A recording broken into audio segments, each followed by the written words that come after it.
Rixie Cardema, you are recognized. Thank you, Mr. Chair. Good evening po. Just a manifestation. This is a manifestation.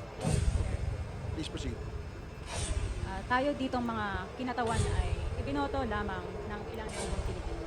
Tama. Ngunit ang kasama natin ngayon, ang Pangulong Duterte, ang most voted Philippine leader ng 2016.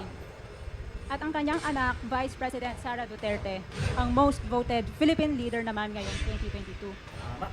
I would like to manifest na gusto ng sambayanang Pilipino ang pagdurog niya sa mga kriminal, durugista at NPA na terorista. Kaya sila ibinoto at patuloy na mahal ng mga Pilipino. Kaya gusto natin ng patas na hearing. Ang mga ordinaryong Pilipino na naglalakad galing trabaho, tapos naksak o pinatay ng adik, lahat ng mga kababaihan, na kahit pati infant na babae ay ginahasa na ng adik. Libo-libo rin ang kanilang mga magulang at mahal sa buhay na wala dito ngayon.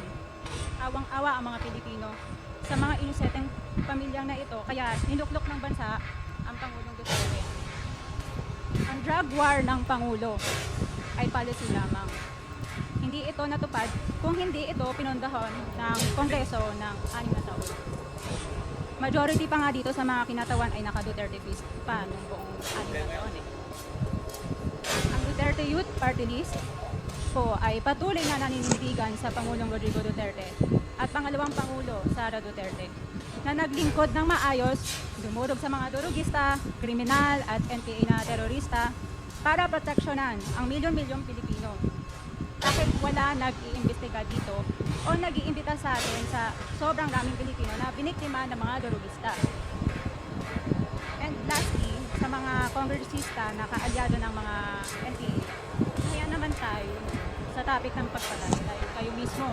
Hindi kayo nagsasalita sa pagpatay ng NPA sa mga pulis, sundalo at mamayang Pilipino. Pati rin po sa mga natitirang resource persons na gusto mag-abogada papuntang ICC. Si Atty. Maria ng Conti, kandidado ngayon ng Bayan din na Party. Kasama po ang inyong katabi na si Mary Calinares ng Bayan din. Sa NPA, nire-recruit ang mga kabataan para pabagsakin ang gobyerno at pumatay ng mga pulis, sundalo at tropa ng gobyerno. Di nyo naman kinokondena ang pagpatay nila. Ang kinokondena nyo ngayon ay ang dalawang naging most trusted leaders ng bansa na todo effort protektahan ang milyong-milyong mga Pilipino. In support sa advocacy sa Pangulong Duterte, ang Duterte Youth Party List ngayon, Kongreso ito, ang kaisa-isang nagpapanukala ng pagbalik ng death penalty para sa mga rapist, kidnappers, durugista at terorista. In behalf of the Duterte Youth Party List, kami ay nagpapasalamat sa todong suporta ng Pangulong Duterte at VP Sara Duterte sa mga tropa ng gobyerno at sa pagdurog nyo sa mga kriminal, durugista at NPA na terorista. Yun lang po. Maraming salamat po, Mr. Chair.